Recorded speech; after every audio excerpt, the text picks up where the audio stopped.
Wavelength. Mental illness doesn't have to be a life sentence. Alcohol addiction, abuse, misuse is the same all over the globe. Sparking the combos about Adelaide. So it made me feel very confident that if we did have it in the state, we were going to know about it. You should be having. There'll be guys that are trained, but they don't feel like they're good enough to take their shirt off. Almost everyone is a culprit of doom scrolling. Anyone who has a mobile phone. On Fresh 92.7. Welcome to Wavelength, sparking the combos about Adelaide you should be having. I'm your host, David, and tonight I am joined by two of my best friends in the world, Jamie and Hamish. I don't think you've ever called us your best friends before. Oh my God. This is a new. I just realised. I feel nervous. I think I've got butterflies. Yeah, I'm going Stop red. it. Stop it. Well, you guys know I love you. Oh, I love you too. I know. I'm very excited for this, having both of you in the studio at once. This Yes, is the it's first awesome. time we're doing it like this. This is really exciting. New beginnings. New beginnings, good starts. How was your weekends, respectively? Well, my weekend was pretty wild, actually. It was my mum's birthday, so I took her out for a nice dinner on Saturday night and followed up by Miss Burlesque SA, a competition, which was crazy. Like, I literally saw a chick put nipple pasties on her butt, light them on fire, and then twerk. Wow. And she didn't even get a place. What is that metric? Like, Are you serious? How did she not? I was like, I want the fire chick to win. Yeah. No. What do you have to do to win these things? Jeez. Well, the runner-up did have Farmers Union iced coffee, bedazzled undies. So maybe okay. Yep. you've got to play the player. It was an ode to South Australia. Yeah, exactly. You got to read the room. She knew the audience. Yeah. Exactly. She played the player, and she played the player well. I mean, you can't wear nipple tassels on your butt and not win, especially lit on fire. On Yeah, fire. I feel like there needs to be a royal commission into that. That is just not on. Definitely rigged judges. Yeah, something fishy's going on there, that's for sure. What about you, Hamish? Look, I can't say that my weekend was anywhere near as eventful as that. I spent most of the weekend looking after my sick little daughter. So, yeah, so no flaming tassels in my weekend, that's for sure, I can tell you what. Not yet. Yeah. Don't know how you entertain your daughter, but I hope it doesn't involve flaming tassels. Not this weekend. No. It was something different this time. Anyway, tonight on Wavelength, did you hear about that man from Sydney who allegedly took a cheeky trip to Byron this week? Well, there might be some science behind that.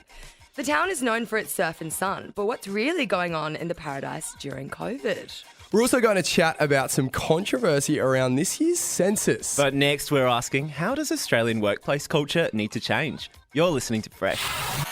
Wavelength. Welcome back to Wavelength, sparking the combos about Adelaide you should be having. We hope you're having a brilliant Monday. In the last decade, Australia made an enormous stride in seeing more women in leadership positions in workplaces. But there's still a while to go before we see equality in the boardroom. So this week on Wavelength, we're asking, how does the Australian workplace culture need to change? Wavelength. Back in 2006, Australia was ranked in 15th place in the Global Gender Gap Report. Over a decade later, we are ranked 50th in comparison to other nations. While we have 30% of women in top listed company boards without legislated quotas, only 5% of CEO positions in the ASX 200 are held by women. I talked to Eldercare Chief Executive Jane Pickering about whether or not we should be celebrating this gradual progress and what may be holding back Aussie women in the workplace. Australia's made some good progress in relation to women on boards, but we still have some way to go. In fact, a long way to go. I think we should be aiming for 50% of board positions to be held by women. The low percentage of women in CEO roles is definitely not something we should be celebrating at all. Nobody can convince me that there are not talented, experienced and qualified women that would be high-performing CEOs if they had the opportunities. Talent's not gender neutral.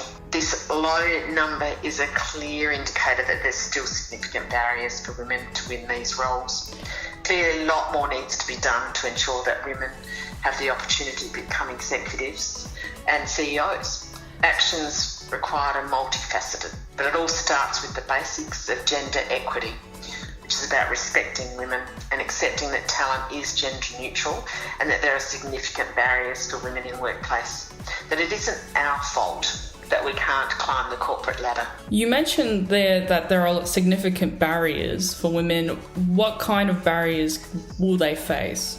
It goes a long way back. So it goes right back to the way we're cultured.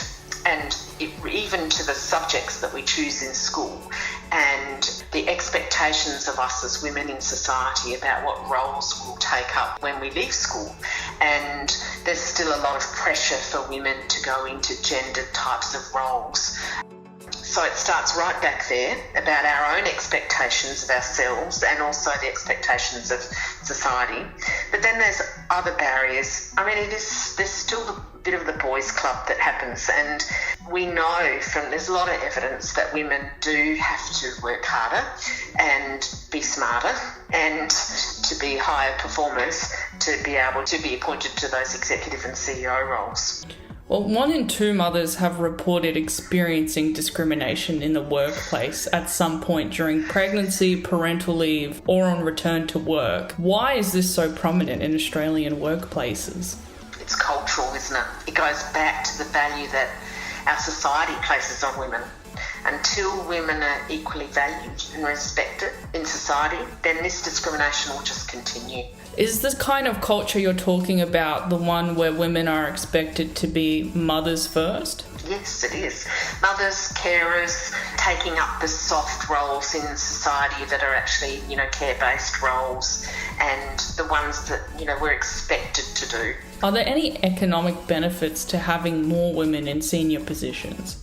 Absolutely. It's absolutely well known that firms with greater gender diversity among their senior leadership perform better. And there's a lot of research around about this now. So firms or companies with more women in senior positions are more profitable, more socially responsible. They provide safer, higher quality customer experience. And the evidence has shown that there's something different about women's performance and their management style. They tend to be more democratic, more collaborative, and they have a greater sense of corporate social responsibility. It's well known and well documented that they're also less likely to participate in fraudulent behaviour. Well, there you go. I didn't know that. Yeah, there's a lot of research around about this. This is the thing, people don't know about the value of women. Well, are you optimistic that the future will see women in more CEO positions? Not overly, but things are changing. They're just changing a bit too slowly for my liking. There needs to be a really strong focus on improving gender equity generally. I chair the SA Leaders for Gender Equity in SA, and we're a group of business leaders and we're aimed to change behaviour in business. I've mentioned it already a couple of times about that talent is gender neutral, but we also know bias is not. So unconscious bias is a huge issue in business, and we need to address that. The 2 big issues that the group's focused on is increasing women's representation in business leadership and closing the gender pay gap. We're working on a whole range of actions to raise those issues and to address them within our own businesses and our own sectors in South Australia.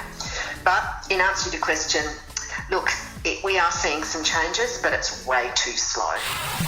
Wavelength. That was Miller chatting with Jane Pickering, the Chief Executive of Eldercare, about workplace equality. I mean, great conversation that I think continuously needs to be had. I think that in terms of equality, it comes down to the businesses hiring these people and putting them in power. It's their responsibility to make sure there is equity in these businesses. Yeah. It's really important. We have to continue to put pressure on these companies to do the right thing and to put more women in high leadership positions. Yeah. And I think the interesting point that she made was that there are big benefits to having women in leadership positions. Their management style is very different and brings with it a whole host of individual unique benefits that you don't necessarily get with men in power. So I think, the more that these businesses and companies realise that there is something in it for them as well, there is something for them to benefit from by doing this, that's the only thing that's going to get them to change, because that's the only thing that talks. Totally. And it was really interesting to hear that they actually have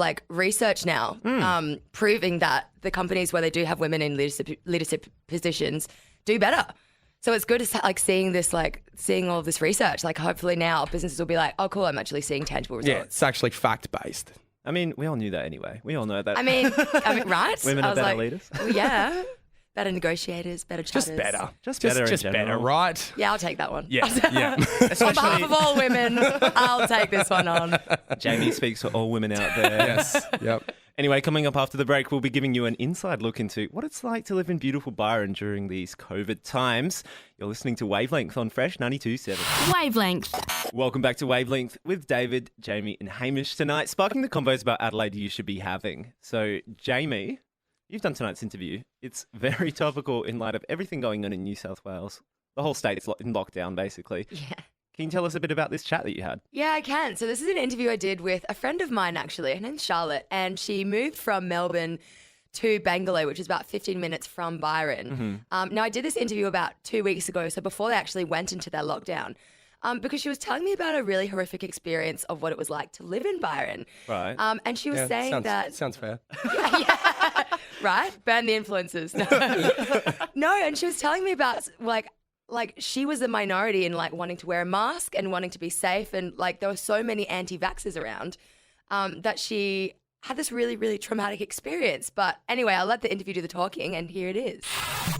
Wavelength. Sparking the convos about Adelaide you should be having. Hey, it's Jamie here. So Adelaide's just come out of another lockdown, and I'm pretty confident in saying that the majority of people living in Adelaide collectively have had a pretty privileged experience with COVID in general, right? From our regulations to our lockdowns to overall COVID cases in the state, we've been pretty lucky. But what about the experience of young people outside of South Australia? I chat with a good friend of mine, Charlotte, who essentially fled Melbourne after almost a year of tight restrictions and continuous lockdowns. She's now in Bangalore, which is about 15 minutes from Byron Bay, but her experience isn't what she thought it would be. My name is Charlotte, and I was living in Melbourne during COVID when it first sort of kicked off last year. So you decided to leave Melbourne because obviously like nothing was really happening, right? Like one of the most exciting cities in Australia kind of turned into a ghost town. It was really interesting because I've always felt, and I'm sure a lot of Melburnians would feel the same, this just like really devout loyalty to Melbourne. I think like, you know, looking at Sydney and looking at Melbourne, I always felt like I got the good side of the coin and just had this real loyalty to it. And it was hard to be around when it was so clear and really visible to see that sort of, but just it was just lifeless. You migrated your way through New South Wales and you ended up in Byron Bay. What's your experience like, been living there? Do you know what, it's been so interesting because it's a real dichotomy. So I was out. I actually have had a few instances of people making comments, and I don't know if it's my exposure to like the health profession. Essentially, I was out at the supermarket putting my mask on, taking ages at the door to put my mask on because I had stuff in my hands, and was looping it over one ear and looping it over the other. And a guy came up to me next to me and said, you know, you shouldn't wear those. It's going to give you carbon monoxide poisoning, which I finished putting my mask on and was like, that's obviously why old surgeons and doctors die of carbon monoxide poisoning. We hear so much about that, you know, that's why, you know, all heart surgeons have a life expectancy of 45 years because you just die immediately. That's thinking that this was just completely laughable. And yeah, I think the thing that really shocks me is the confidence that people say these statements and they speak to other people. And I understand that people have skepticism around, you know, health advice, and I understand that people have skepticism about new technology and health advice. However, there's a difference between going out of your way to interact with someone who's following health advice that has been, you know, sent out by the government. Like, it doesn't feel like it has anything to do with my health. It feels like it has more to do with a government directive telling people to do something. And to, one, come and closely interact with me when I'm in New South Wales and there are hotspots popping up literally every day, but to come and interact with me to encourage me to go against health advice was really, really upsetting. And you said that you've had more than one experience, so you've met quite a lot of anti-vaxxers and people abusing you for wearing your mask? Yeah, not as many for wearing the mask. The mask has been a little bit better. When I first moved here, it was when New South Wales had to put into order the mask, and the publican at the local pub here, they had to be really quite firm and almost borderline aggressive with a lot of patrons who didn't want to wear their mask. And there seems to be more of a subsect of people who are willing to do it when it's convenient to them. It's just a real, I'm happy to be doing the right thing until it really starts to inconvenience me. It's sort of this weird paradigm where people can't quite figure out what side of the fence they want to sit on. But if you know what side you sit on, they're not happy. It's just that people aren't educated enough, or it seems like pushing away from Western medicine in something as crazy and dangerous as a pandemic is so privileged. Oh, it is. I had a few. I had a few margaritas the other week and started getting a little bit lippy about that, because it is people telling you. I'm like, okay, well then die. You know what I mean? If that's what you would really want to do that, then okay, but you're affecting everyone else. The people who sort of say, oh, well, it's my body, my choice, and they bracket it together with the same thing as, abortion right. And it's not. If I choose to terminate a pregnancy, it doesn't affect you. If you don't get vaccinated, it affects me. You have the capacity for a virus mutation to occur in your body alone. You could be a host body for that. Like the Delta variant has come from one person, and it will continue to do that. Like I had a conversation with a friend of mine recently who was like, I wonder if Australia will get their own strain. And that is the sort of magnitude of risk that we're talking about, where there is that chance that could happen. People aren't sceptical of medicine. They're sceptical of medicine being pushed by the government. Wavelength. That was Jamie speaking with Charlotte Henderson, who lives just outside of Byron, had that awful experience pretty recently, just before they went into lockdown. It's pretty crazy. It's pretty crazy that, you can be walking down the street and then someone will actually, attack you for wearing a mask. What? Especially, just across the border in a place like Byron. Yeah. It's just like topsy-turvy land over there. Totally. Everything's back to front. What are they doing? Totally. She was on? saying that someone actually came up to her and was like, you do realise you're going to get monoxide poisoning from wearing this mask? And she was like, what? Leave me alone. Go get vaccinated. I mean, it's not like we don't have our weirdo anti-vaxxers, anti-lockdown protesters here. Yeah, but they're in the minority. Yeah, that's the thing that's weird about this story. Is that exactly. in this case, she's actually in the minority. Yeah. Yeah, what? And she said it happened so many times. She'd be like, I was just going to buy some apples from Woolies. And then just someone would come up to me and just abuse me for wearing a mask. You're oppressing me. Yeah. It shows the toxicity of some influencers as well, when they're just kind of saying everyone has the right to free speech, right? But sharing their opinions on social media when they have such a big influence, if they're saying something that can be harmful for our culture, they should be held accountable. Absolutely. And there's a difference between having an opinion and just spewing misinformation. I mean, that's a different thing, you hear all the time people talking about, well, it's just my opinion that the vaccine is, dangerous and COVID's a hoax and blah, blah, blah. And it's no, that's actually not an opinion. Yeah. That is you choosing to ignore facts. And I mean, and look, if you want to do that, that's okay, but don't pretend it's an opinion on the same level as me following medical advice. Totally. Anyway, next up, Hamish, you'll be letting us know what's been happening this week. You're listening to Fresh 92.7. Wavelength. Welcome back to Wavelength, sparking the combos about Adelaide you should be having.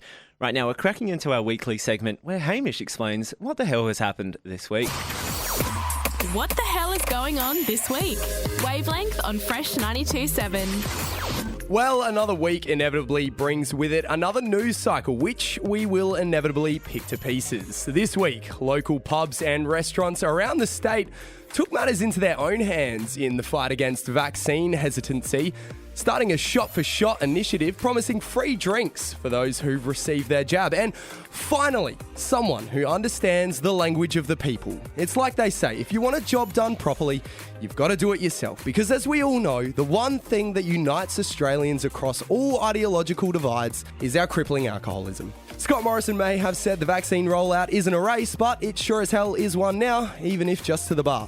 More bad news came this week as the issue of climate change, that other looming existential threat, was brought up again by those very persistent scientists who warned that the issue is even worse than initially predicted. God, they're like a dog with a bone. They just won't leave it alone, will they? I mean, they're saying Earth's temperature is going to rise by 1.5 degrees within the next decade, but that's not even that much, is it? I mean, I had the heater on full blast last night and I felt like a toasty cinnamon bun. Yes, okay, the increase in temperature, especially in an already arid country like Australia, is going to make certain certain industries like construction and mining completely unmanageable for whole months of the year. But it's not like those industries are the lifeblood of this country, right?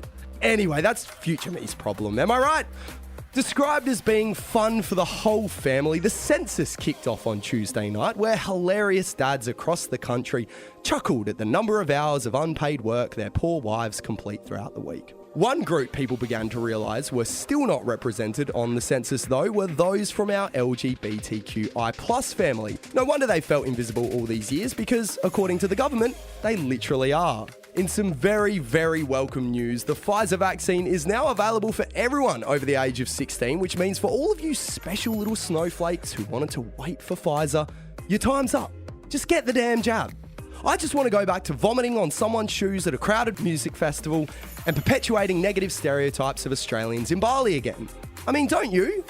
What's the next excuse? I want to wait for Moderna? That is going to be the next excuse, isn't it? And in entertainment news, Britney Spears is finally free. Yes, her father, Jamie Spears, who seems to take his parenting tips from Josef Fritzl, finally relented and stepped down as conservator after realising that you probably don't want to mess with Britney's fans. Those guys are not fun. Mr. Spears said he was making the decision as he didn't believe the public battle over her financial and personal freedoms was in her best interest, something he clearly knows a lot about.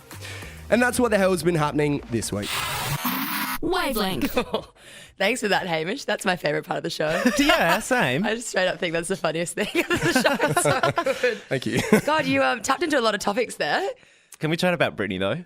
Yes. I mean, like, she's free. She is free. Well, pretty much free. She's still got her court case going, but yeah, absolutely. Her dad's gone. He's out of the picture. Yeah. Thank God. Thank God. He really needed to be held accountable for what he's done. Like, it was 13 years. Yeah, right, of just absolute torment. Yeah, and abuse. I think it's really, it also sets a good example for other people in the music industry and other industries as well, where I just don't think you can get away with that anymore. I don't think so either. I mean, I think that they could in like the 2000s, I suppose, because she did have that meltdown and the paparazzi culture was different then. Celebrity culture was different then, I think. Totally. I think people definitely took celebrities as like more of like a plaything, something for their entertainment. I think there's a bit more respect for them now. Totally. They vilified her mental health issues at the time, right? Which just, you just can't really get away with this. And the anymore. Conversations around mental health definitely changed in those years. Yeah, absolutely. Totally. It was a punchline back then, you know, and now it's not.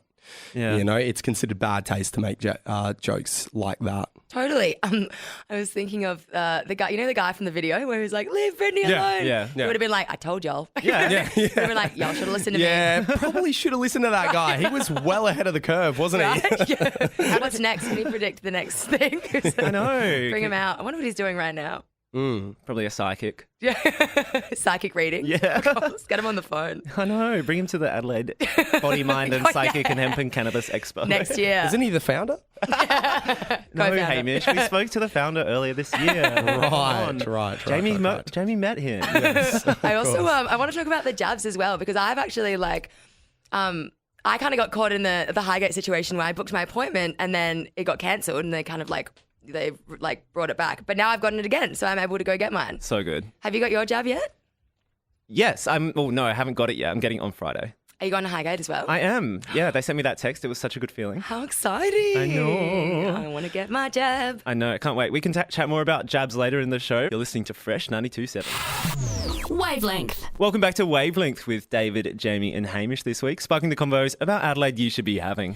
So I want to talk about the census this week. Right. And I want to talk about the issue that I have with the government not prioritising the LGBTQI+ community. Mm-hmm. Like, them not being involved in the census is really detrimental to the whole community, because it sets a tone and it sets a message and it tells this community that they're not important and that, they're not visible. So what in the census, was left out? Do you know, what they weren't? Yeah, so it's questions related to sexual orientation, gender diversity, and variations in sex characteristics. Okay. So it's essentially this whole subsection of human behaviour and the human experience that they're left out. I don't understand why, actually. Yeah, I get that. I remember reading about this earlier this week, and at first, I went through a few opinions on it. At first, I was like, why would I want to be counted though as that? And I sort of was just like, but they can just tell from my data that I put in that I have my partner who I'm living with. Wouldn't they be able to work that out from there? It's pretty obvious. Yeah. No, they were just roommates. No, they're just really good friends. And then I sort of just like was like, oh, I'm just thinking about myself too much. Obviously, there's so many different types of family structures that you couldn't possibly have represented in this just from these questions. Like you could have a male and a female. One of them could be trans, and they could have a kid, but that wouldn't come up that one of them was trans or anything. Then you don't. And the problem with that is then. The census is all about counting the population, working out what types of people live here so that you can make policies to support different types of communities. So if you don't know that if you don't count any trans people in Australia, if you don't count any LGBT people, if you don't count any, like, anything like that, then they don't exist. They don't have to exist, and the government doesn't have to prioritise them because they don't have the data. They can't tell how many there are. Totally. And that means they can just sweep it under the rug. It's like, intentional. Yeah, it's like as a result, the community will miss out on vital resources and things that they really need. And if the government doesn't think that there's a huge population of this like queer community, then they won't prioritise giving people help when they need it, you know? Exactly. And what is it, like that sets an example for like the younger generations of the queer community too.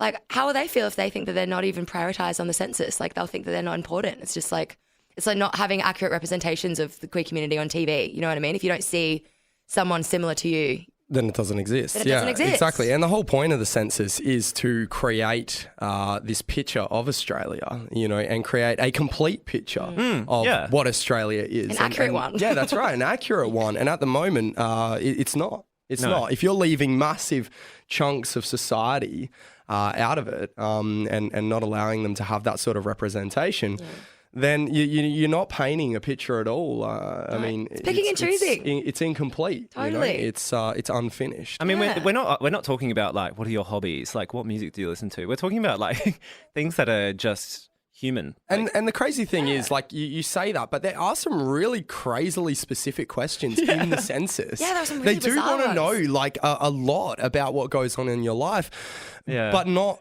you know, your sexual orientation or anything to do with that, which just seems very bizarre. They want to know what you ate last Tuesday. They cared more about like whether I owned a car. Yeah. And I was like, why is this even and whether you in put here? unleaded in it or not, you know? Is that diesel? I don't have a car, so it speaks volumes when, that entire section of society is left unaccounted for. Totally. It's just frustrating because like we need to know this information so we know where to deploy money because gender diverse, sexual diverse people, they require different types of support in terms of, I guess, sexual health, reproductive health, wildly different things to acknowledge about people.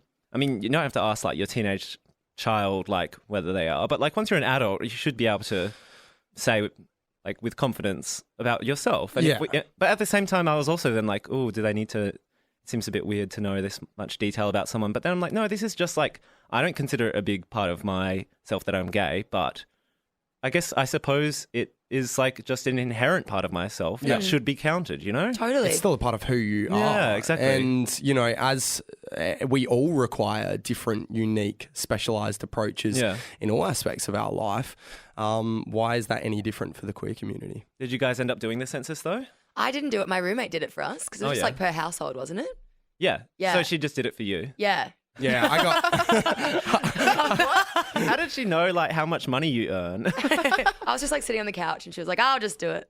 Did she just ask you? Yeah. Should I admit that on radio? I was like, is that some No, kind I of don't think fraud? you personally have to do it. I think as long as someone does it. Yeah. No, she did it. She did say there were really weirdly specific questions on there. Yeah.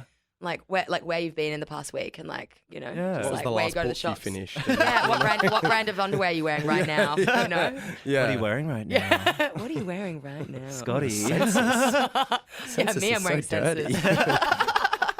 What a bad boy. Did you have fun doing it, Hamish? No, I didn't do it either. I handled it off to my partner as well. You guys. Oh yeah. And even her mum Literally afterwards, high fives. Emily's mum afterwards, she came over to our house for dinner that night. Yeah. She was only there for about like 2 hours. And afterwards she sent through a message going, did you do the census for me? Like, good on you. How's your form? You were here for like 2 hours. She came to your house so that she didn't Yeah, have that was to the do- whole reason. And it was funny because normally we have dinner on Wednesday nights. But that week, she she's wanted it on a played you like Tuesday. fool. She's played you like a damn fool. I see you, Judy. That is genuinely so clever. I should have done that. Just gone somewhere. Really? Right? Yeah. And then they're like, "Where did you live 5 years ago?" I'm like, "I don't know." Oh my God, yeah, that's the hardest part. Literally trying to remember all of your previous addresses and like when you moved. Yeah. Oh, the dates. The dates. I was like, I never know that I stuff. can't even remember what I ate for dinner last night. Yeah. let alone Yeah. I literally where never I know lived that. 10 years ago. Like, no. I think it brings the country together doing the census. I think it's a bit of fun. There's nothing like data research to really bring a country together. I love the census. What a bonding activity. I love the census because I love talking about myself. I love doing those like quizzes online. It's like which like BuzzFeed quizzes. I used to love doing those. I'm like, yes, tell me about me. What pizza flavour would I be? I feel like the census would be more successful if at the end of it you found out which Disney princess you would be. I mean, I'd probably do it if that was the result. Damn. Oh my God. Anyway, we've still got plenty of Wavelength left for you guys tonight though, so stay tuned. You're listening to Fresh.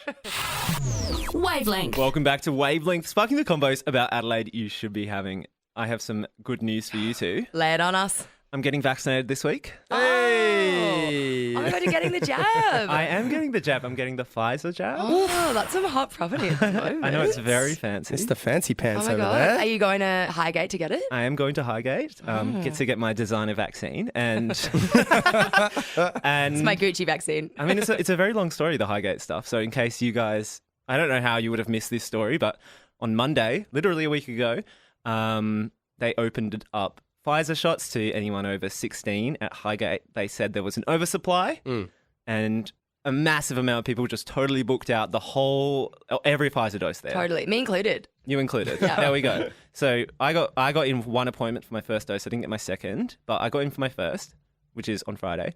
And then I was like, yes, I'm free of this hell. I've escaped COVID. I'm not going to die. And then that night, the government was like, nah, this is not happening at all. JK. So that was a huge roller coaster. Felt sad again. I was again like, okay, I might die.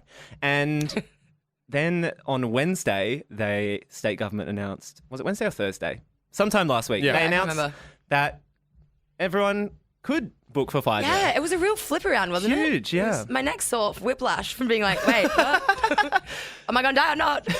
To me, it has totally just convinced me that my conspiracy theory about the Highgate thing was correct. Oh. So Yeah, my tell us idea about was it. that the Highgate Centre opened up because there was an oversupply, and the government was like, no, because they didn't want to look bad for having all these Pfizer doses going to waste. And now they say that they were surprised by how many people wanted to get vaccinated that were 16 and up. Of course. Yeah.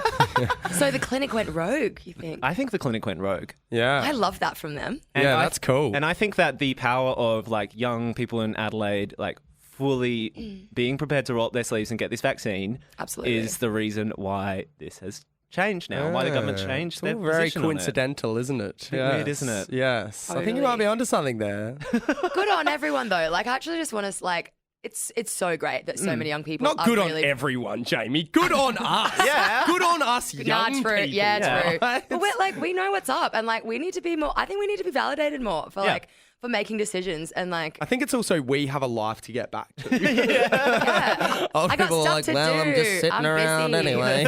Yeah, literally. I'll just keep doing that. I'm just gonna keep doing nothing. No, I've got stuff to do. I want to start traveling again. Yep. You know, and like it's exciting because this is actually kind of paving a pathway for travel opening up again. Like there hasn't really been. It's kind of, we're in the dark about when we can travel overseas and going on holidays and when the border's going to open up again. But this is the first step in getting there. It's and very that's good. exciting. It's so exciting, and I'm a bit worried about the side effects, honestly, but I think I'll be fine. I think maybe I'll just spend a day in bed. Take a sickie. Yeah, that's not the worst thing in the world. Nah. Exactly. People your pay a lot pajamas of on. good money, you know, to have a good reason not to come into work in the morning. So, you know, it's worth it. It is worth it. Wavelength. Welcome back to Wavelength, sparking the combos about Adelaide you should be having. Right now, we've got our favourite weekly segment called Heaps Good News. This week, Jared's got the goods for us. I know there's gonna be Heaps Good News on Wavelength.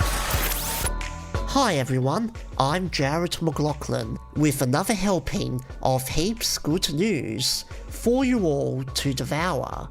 The Rotary Club of Terrigal has donated 400 shelter beds for those living rough on the New South Wales Central Coast.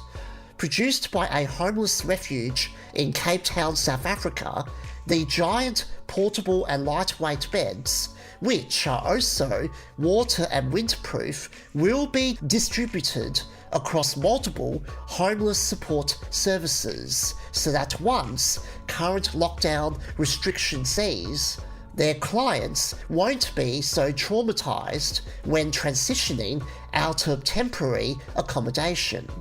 The shelter bag was originally designed by Bas Timmer from the Netherlands after two of his friends lost their father to hypothermia in 2014. In the Indonesian capital of Jakarta, two Sumatran tigers are recovering after becoming infected with COVID-19. Authorities are still uncertain how they caught it, as Raganan Zoo has been closed to the public due to the deadly Delta variant continuing to spread exponentially across the region. 9-year-old Nino and 12-year-old Hari have both since regained their appetite and have also been reported by zookeepers and staff as being increasingly active in their enclosure, and a Coles employee has been praised for a selfless act of kindness after paying for an elderly customer's groceries out of his own pocket. According to a post on Facebook, the young cashier, only known as Michael, told her that he would fix it and then proceeded to use his own phone to access his account after the elderly woman had her card declined twice.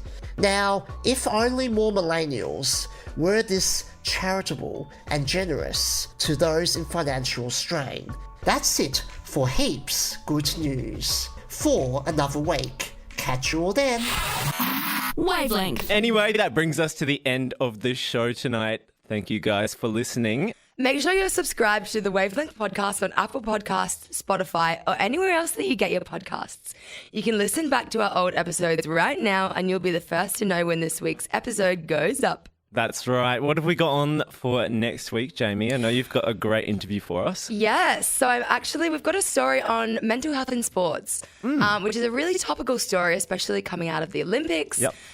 You've seen all of these really amazing athletes come forward about their mental health struggles. And I'm actually talking to the Mental Health Commissioner of South Australia, John Mannon. Oh, so we've got a mental health commissioner. Apparently. I didn't actually even know we had one, to be honest. Where's he been at? Where have you been, bro? We've been needing you for a while. No. I don't know about you guys. I've got him on speed dial. I just text him. That's how bad my mental text health my is. woes. Yeah. I'm going to need that number, David. We'll send it out to the hotline after this. No, it's going to be a really amazing story.